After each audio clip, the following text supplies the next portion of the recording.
Good to you by Colgeron All-in-One, जो मिटाए सर्दी, सरदर्द, बदन दर्द, खांसी जैसे 10 लक्षण। रायन रेनॉल्ड्स, डेडपूल वाले रायन रेनॉल्ड्स अपने टंग इन चीक किस्म के ह्यूमर के लिए मशहूर है।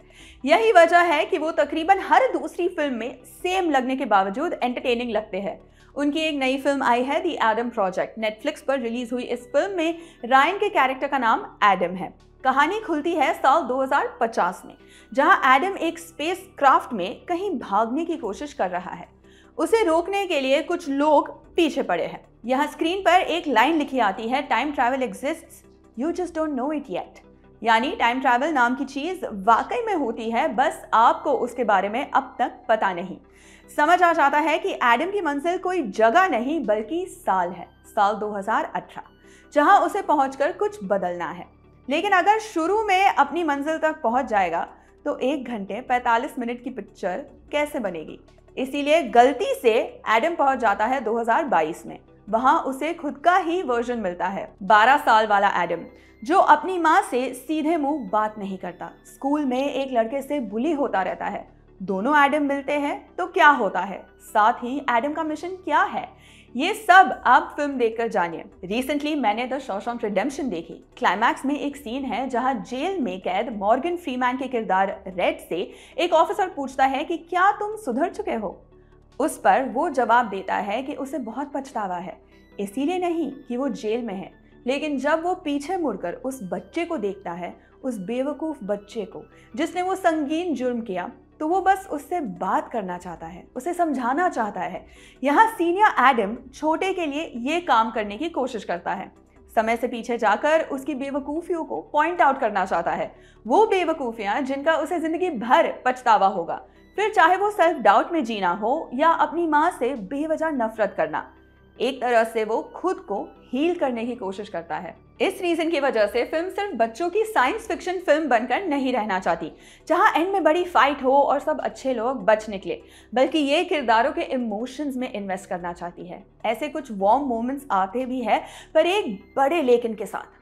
मेकर्स को फिल्म खत्म करने की शायद इतनी जल्दी थी कि सब जल्दी जल्दी भगाया है। कुछ सीन्स को ठहर कर समय देने की जरूरत थी, लेकिन ऐसा हुआ नहीं। ऐसे में आप कोई इमोशनल कनेक्ट महसूस भी करना चाहते हैं तो नहीं कर पाते। फिल्म ने सभी मेजर किरदारों के दिल पर जाकर थपकी मारने की कोशिश भले ही की, जैसे विलन का ऐसा बनने के पीछे की वजह को उसकी इनसिक्योरिटी, उसका अकेलापन बताया। पर फिल्म यहाँ बस इस बात को छूकर निकल जाती है, गहराई में उतरने की जरूरत महसूस नहीं करती। फिल्म की लेंथ का असर सिर्फ इसके इमोशनल साइड पर ही नहीं आता, इसका साइंस फिक्शन, टाइम ट्रैवल वाला पार्ट भी इफेक्ट होता है।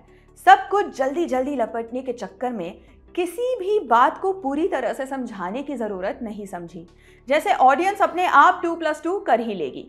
एक सीन है जहां दोनों एडम अपने पिता से मिलने जाते हैं, उनकी नज़र दोनों पर पड़ती है और वो उन्हें पहचान लेता है, मतलब फुल फैमिली फील।